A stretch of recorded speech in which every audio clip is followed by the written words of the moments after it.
The Republican Party and President Trump scoring a major legislative victory, passing the tax overhaul measure. But now the GOP is facing a looming government shutdown. So what's going to happen? Let's talk about this and more with Republican Senator James Lankford of Oklahoma. Good morning, Senator. Good morning to you. Congratulations on the victory for the tax overhaul. I know that you had expressed some displeasure or dissatisfaction beforehand that this would increase the deficit and the debt. Some estimates, such as Wharton, say it would be $2 trillion added to the debt. So why did you decide to overlook that? So they're not overlooking that. It's looking at all economists on it. There are about 130 different economists looking at this, all of them doing different forecasting, trying to estimate how much economic growth will happen. All of them said there will be economic growth. It's a matter of how much. Some were saying 0.1%, like JCT saying 0.1%.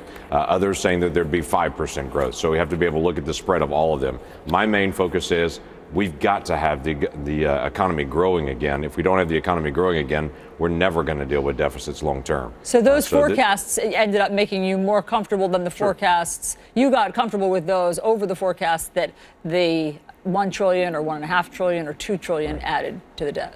Honestly, you've got to look at all of them. And that's the hard part. Is the hardest thing to get in Washington, D.C. is the real number for anything, because everyone has a number. They all latch onto that number. That's their favorite.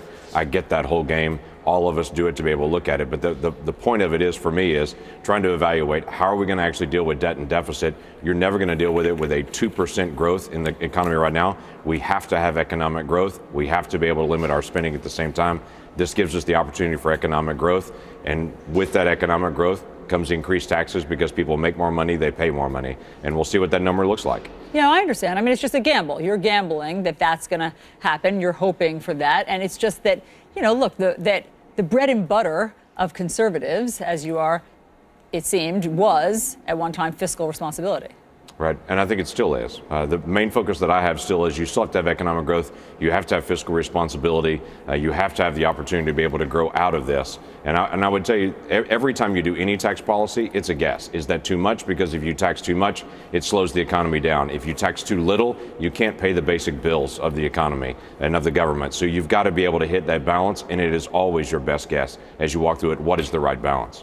Okay, I want to talk about a piece of legislation, a very timely piece of legislation that you are putting forward in a bipartisan way, and it is about Russian meddling in our elections. Let me read to you just a portion. I mean, you know it, you crafted it, but for our viewers, what the point of this legislation is. You say, during the 2016 election, intelligence reports have factually established that Russia hacked presidential campaign accounts, launched cyber attacks against at least 21 state election systems, and attacked a U.S. voting systems software company. While there's no evidence that a single vote outcome was tampered with, this dangerous precedent should be a wake-up call as we head into the 2018 election cycle. Why do you feel so strongly about this? I feel strongly about it because it's obvious. If we allow the Russians to do it the first time and we didn't catch it, that's our problem, that we didn't catch it the first time. If they do it again in a future time, that is our problem for not actually taking advantage of what we know to be factually true. So my main focus is states run elections. They should continue to run elections.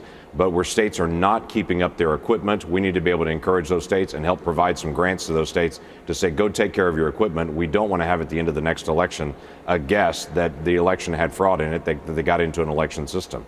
12 different states right now cannot audit their elections after the fact. I think that's a problem. Every state should be able to audit their system.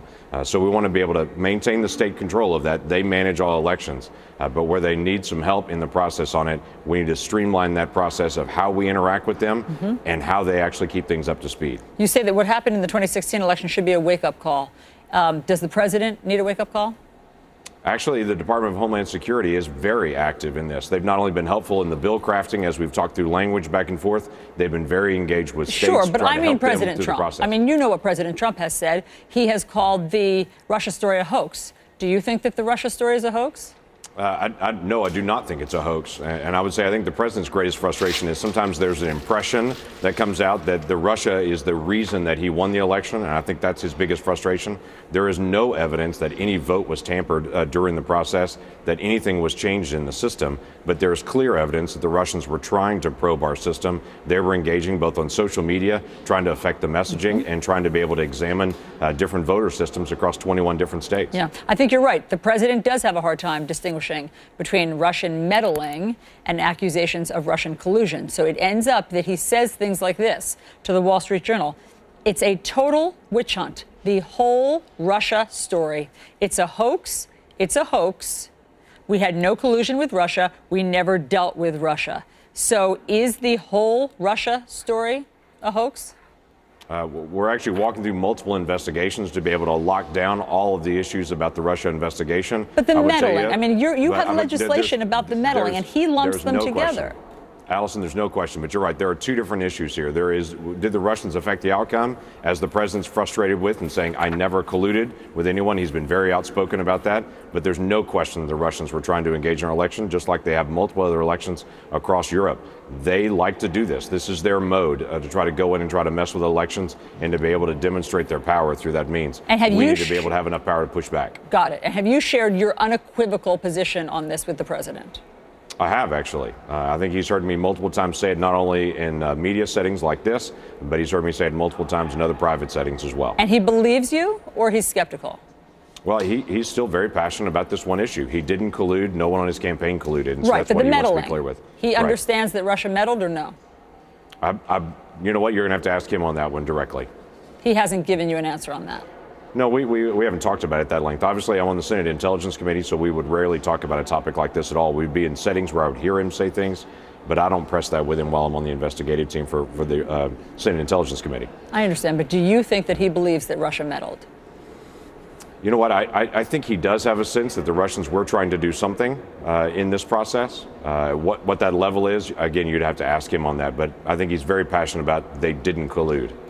Okay, I want to ask you about one of the continuing resolutions to try to fund the budget and whether or not we're going to have a government shutdown sometime in the next 24 hours, basically. One of the sticking points is DACA. That's, of course, the program that protects the children who were brought here as minors through no choice of their own. Do you think that I know you're in the middle of negotiating about this.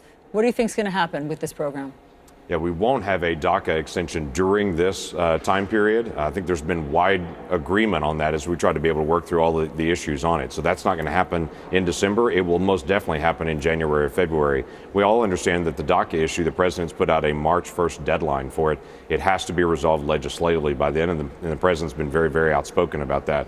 So DACA will be resolved, but we're not there yet. We're trying to be able to work through the Senate. The House is also trying to work through a process to try to figure out how do you deal with this. When you deal with DACA, as we should legislatively, myself and Tom Tillis, in fact, put out a bill called the Succeed Act, because 3 different times the DREAM Act has come up over the past 15 years, and every time it's come up, even when it was a Democrat president, Democrat House and Senate, the DREAM Act did not pass.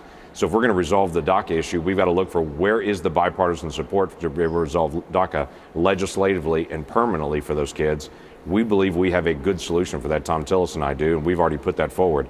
But when you deal with DACA, there are other things that are affected by that.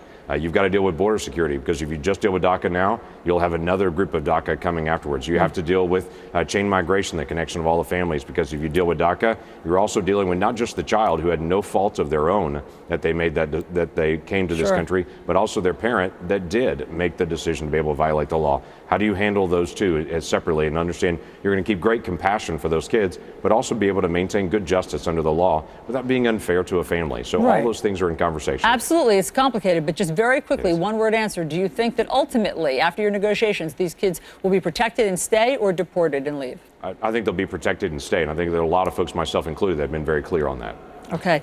Senator James Lankford, thank you very much for your perspective on all of this. Glad to be able to do it, Allison. Have a Merry Christmas. You too. Bill.